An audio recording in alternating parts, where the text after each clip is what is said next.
All right.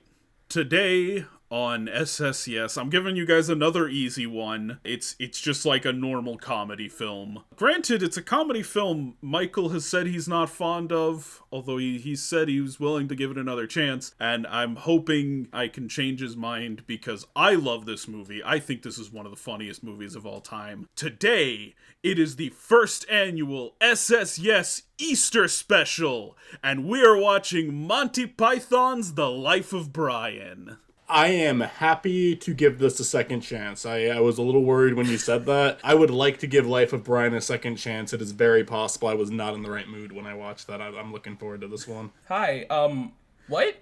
Life of Brian is on the show? Hello? It was absurdly controversial. Matt, I thought you would never be able to sideline me with a semi like you did with the Serbian film, but I think that this sidelines me more because I am so damn confused. That's film controversy, baby. Some days it's Serbian film, some days it's Life of Brian. I'm not a juvenile delinquent.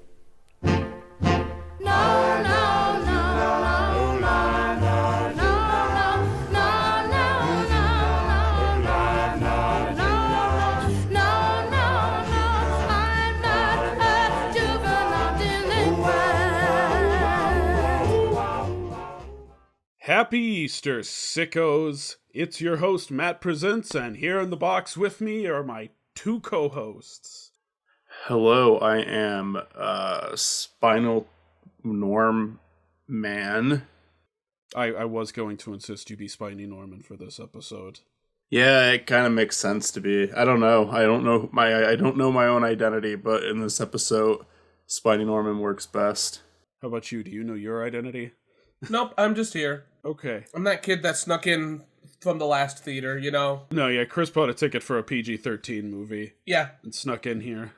So, today is Easter, and I don't know if this is going up on Easter or not, but probably Good Friday. Today is Good Friday when this goes out.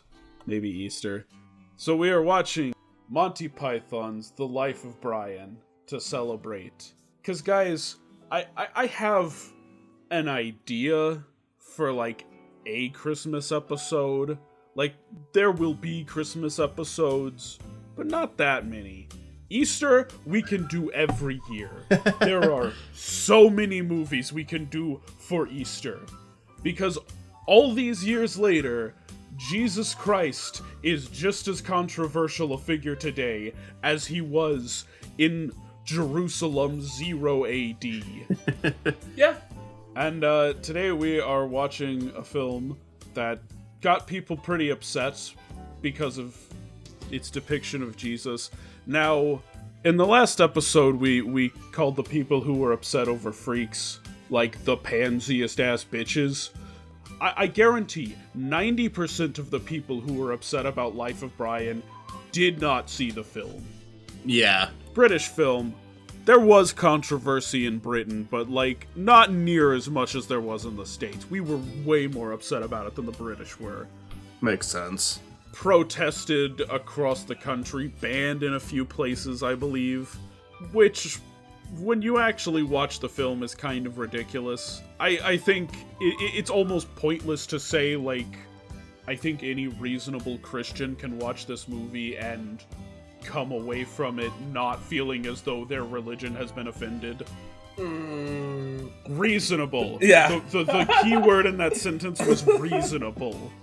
Yeah. I think that because, like, Jesus is barely in it. It's barely focused on Jesus at all. It's more so just saying, like, coincidentally, this one guy is experiencing some of the same things he is, except things are panning out a lot worse for him.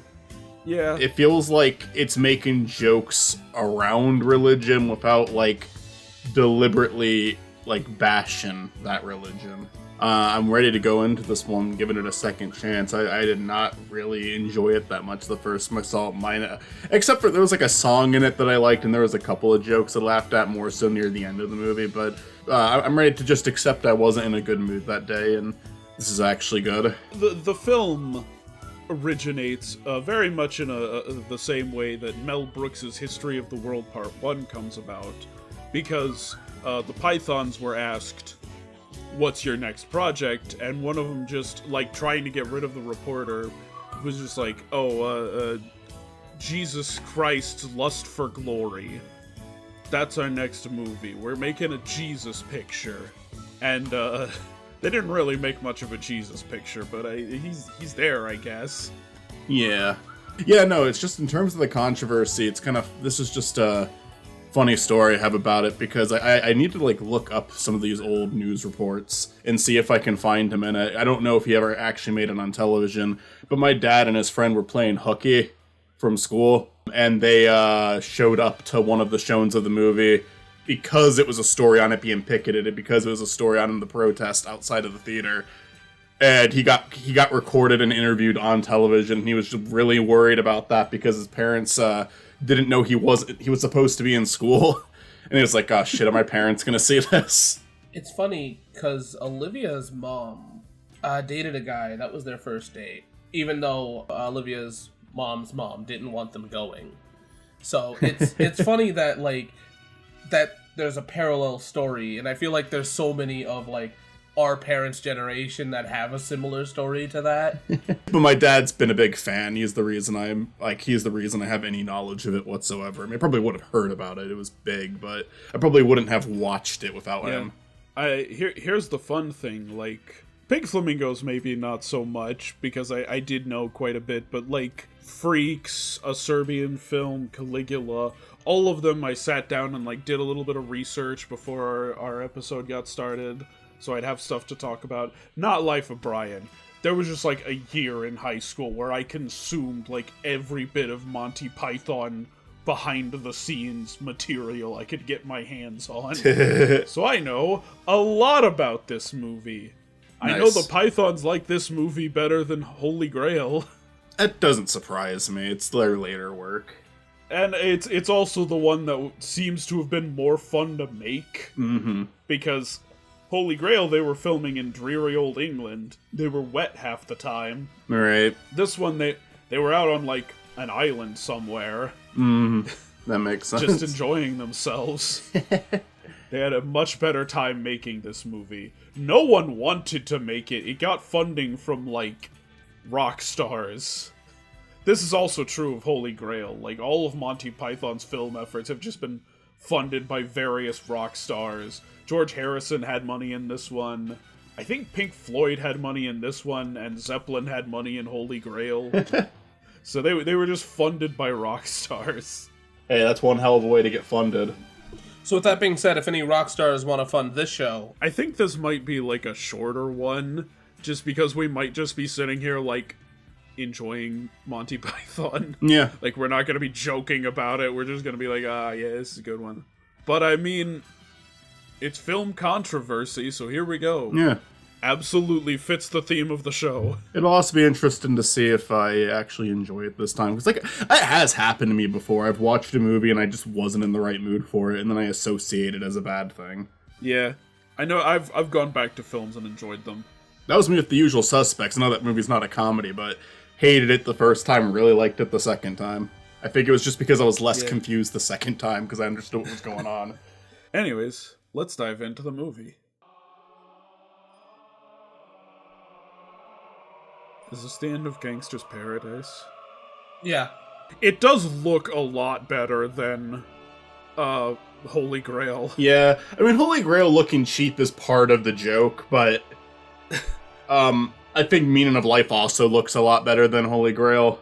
But yeah, it's a big step up. Just that opening shot was a lot better than anything in Holy Grail. Yeah, I rewatched Holy Grail ahead of this, and I was struck by just how, cheap and dingy it is. It really does just look like some comedy troupe in Britain scraped together a couple $1,000 and made their comedy movie. But it's a Terry Gilliam movie who's made some of the best looking movies of all time. I know he didn't direct that one alone. It was two people. Yeah. That's another reason I think they like this one more, is because there was only one director. That caused problems for them on the first movie. I'm not sure John Cleese's costume in this scene is appropriate anymore. Was he wearing face paint? Yeah. I'm not gonna lie, I missed it. But he did a good enough job trying to cover it. His whole face was covered. And then one on the wrist. I don't know what that means. That's such outdated British slang. Yeah, I'm pretty sure this part right here is the most we see Jesus in the entire movie. Well, they did actually get in trouble for this scene because one of the scarves the John Cleese is wearing there is like a very specific ceremonial scarf in the Jewish faith. That was just like pure ignorance on their part. Peak Monty Python is men dressed as women dressed as men. Ah, yes. The elegance of Roman architecture. It is symbolic of our struggle against oppression. Symbolic of his struggle against reality. Yeah, no, I don't think that one passed the smell test either. Though he himself will not be taking part in any terrorist action, as he has a bad back. And we need John Cleese to play someone else. That's the guy who created Spiny Norman.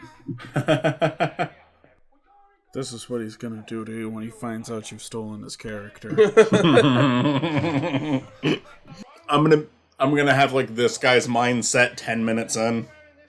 Alright, who would win in a fight? Biggest Dickus or Longina? You know, I was gonna bring that up. I think Biggest Dickus would come in too quickly. In reality, it is just very hard to not laugh when someone gets that close to your face. Yeah. And every single time he's running it, looks like he's trying to not get in front of the camera. Yeah, I remember this part because it was just weird and there's nothing else in the movie like it again. It was supposed to be a Terry Gilliam animation, but like, Terry Gilliam was kind of sick of animating by that point. So he's just like, hey, can we do this in live action? I mean, it's good puppetry. I mean, I like it. I agree with you, it is like weird and out of nowhere. Yeah, I don't know. It's just like, it kind of feels like a Family Guy joke, honestly. Like, it feels like it's referencing something, but I don't think it actually is referencing anything. Hello, every Rob Zombie character. This is actually kind of historically accurate. There were a lot of, like, prophets like this wandering around Jerusalem at the time of Jesus. You get that too if you go to New York. Any city. Have either of you ever met a prophet before? Just some crazy person on the street claiming to be a prophet? Well, of course I know him. He's me. Okay. You never prophesize for us, Matt. You don't know that. This show is my ministry. Doing a Cinderella.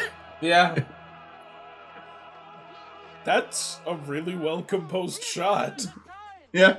Stop! Let us back. Yea, he cometh to us, like the siege of the grave. That is like a very moral oral-esque joke. They did that all in one shot. Damn. That was like one long take. We're getting to Caligula levels of ass here. Penis. I don't know. Caligula had at least 47 penises by now. That's probably way too little.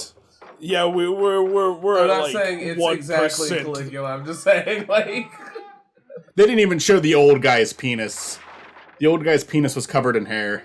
Here's a fun fact I know. They had to apply a rubber band because Graham Chapman is not circumcised.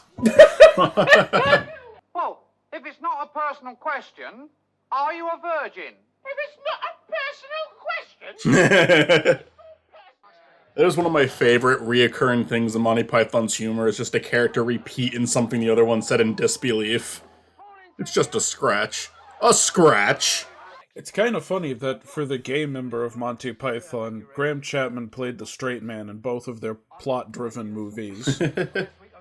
Yeah. It's kind of funny that Terry Gilliam is always just like some gross, haggly old man. I think I do like this movie a lot more in a rewatch. I will say my biggest problem with it is I think a lot of it drags on. Like, a lot of bits could end a lot sooner than they are, and that's kind of an issue with Meaning of Life. But I feel like Meaning of Life has better pace, and honestly, I think it moves on quicker. And Holy Grail, I just think is like almost flawless.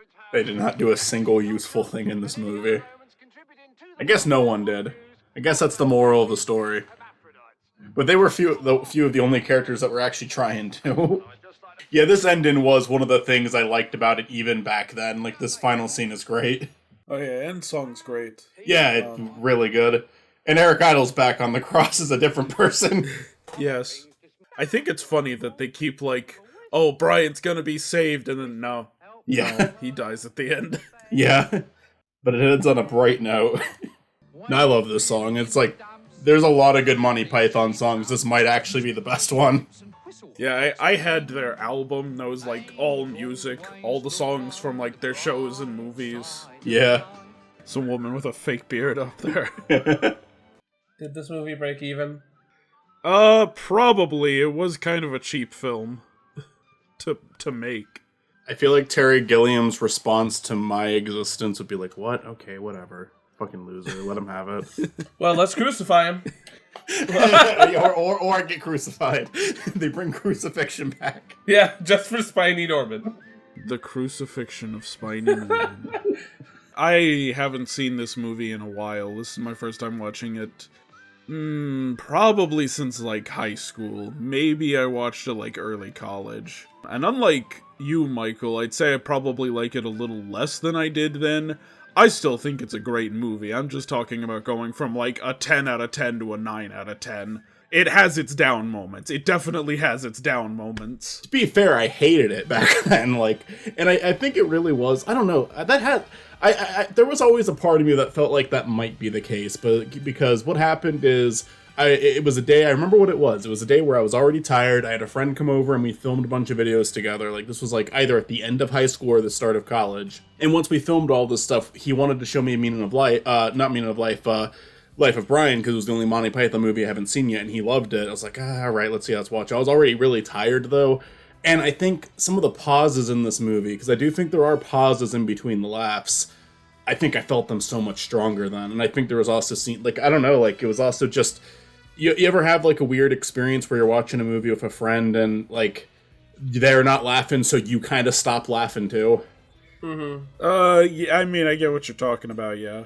So I think that's what happened with me in this, because like on a rewatch, no, that's like I think I reviewed it on Movie Makal in one of my like big videos where I reviewed a bunch of stuff, and I think I gave it a 2. And looking back at that, it's like I think it's insane that I gave it a 2. Like that's like a really uncharitable review. But I still wouldn't go crazy. I'd still call it like a 6. I think it's good. I think it's funny. I don't really want to rewatch it though, because I do think those pauses still exist. There's scenes I would look up on YouTube. You know, there's like, at its highest point, it's great. It's just like it's equal to Holy Grail and Meaning of Life at its high points. At its low points, I do think it has more low points than those two. It's still my least favorite, but it's a good movie. I shouldn't have been so hard on it in the past.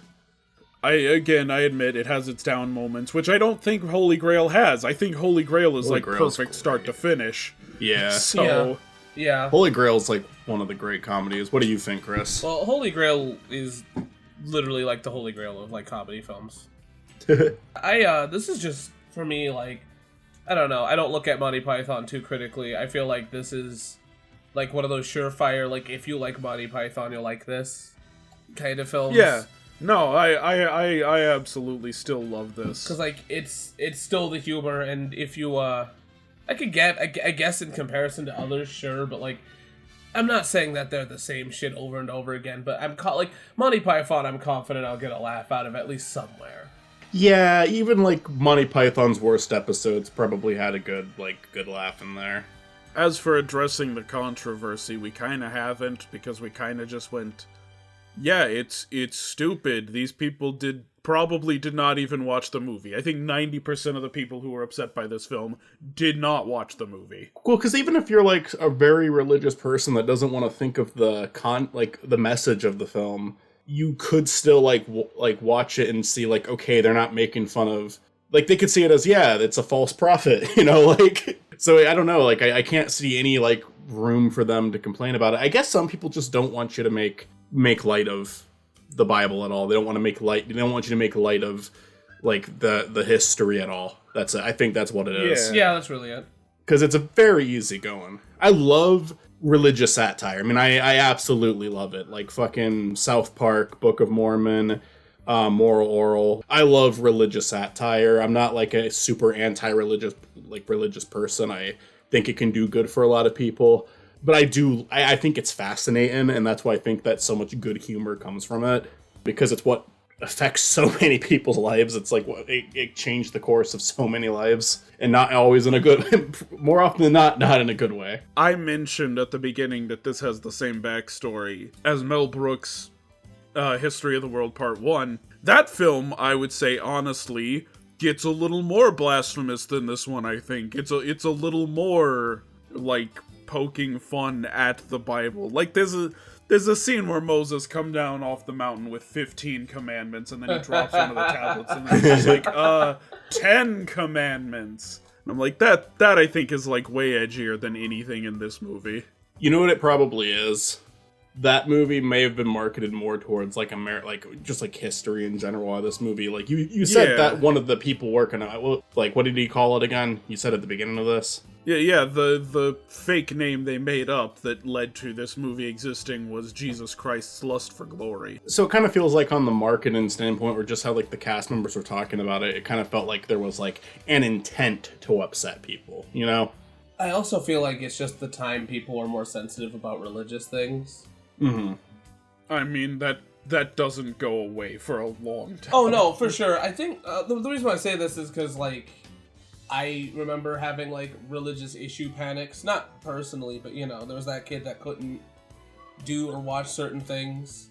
Oh my god, yeah. No, I had a friend who couldn't even, like, go trick-or-treated because of his parents.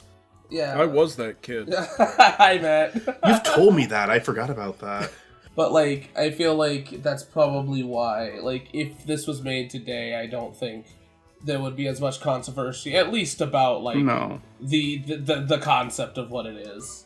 Yeah, no, I agree. There's a lot of things said in this that would upset somebody. Like I said, I just saw Book of Mormon in New York, and there were 0 picketers. And that musical literally has a line that says "fuck you, God" in the ouse mouth and cunta, like, over and over again. So it's like, I think that's a little worse. The thing of it is, like, they do this message of, like, think for yourself, don't just blindly accept what you're told. And on the one hand, clearly they mean that outside of just religion. They mean that, like, in all aspects of life. But because they have set the story around the time of Jesus, that is the clearest meaning, is, like, think for yourself, don't just blindly follow religion. So to some extent, it's like, okay, there is that in there. They do say think for yourself, don't just follow religion. But I think that's true. I think that's a good thing to say. I mean, it's like, it's a good message. It's a message that a lot of people have tried spreading over the years. And I don't know, either people are gonna... I think it's a good message to keep doing, just because I think there are going to continue to be younger people that hear that and listen to it. But it's also like the people who aren't going to listen are never going to listen to it. It is good to be skeptical of the church. Now, you can be skeptical of the church and still come away Christian, but it's good to be skeptical of what you are told. Yeah. Life of Brian, good movie. Yeah. I enjoyed it. I'm happy to say that I enjoyed it. All right, well, until next time, for my co-hosts Chris and Makal, I'm Matt Presents, and get more out of life. Watch a fucked up movie. And always look on the bright side of life.